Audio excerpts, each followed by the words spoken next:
اليمن هي مهد الحضارة العربية.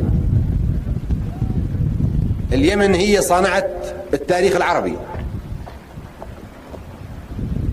شعب اليمن هو الذي نشر العروبة في شمال أفريقيا وحتى عبرنا البحر المتوسط إلى أوروبا.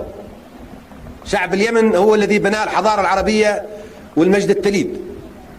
أنتم بناة الحضارة العربية، أنتم الشعب الذي يجب أن يفخر بأنه صنع ماضي العرب ويجب أن يصنع مستقبلهم.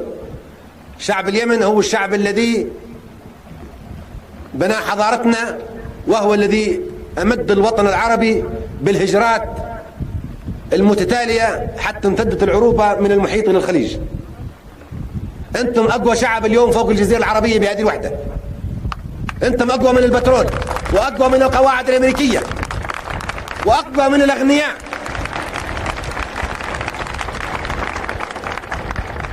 القوة ليست بالبترول، ولا بالاحتماء بالأجنبي، ولا بالقواعد الأمريكية، ولا بالخضوع للأجانب، وبالانتماء إلى مناطق النفوذ.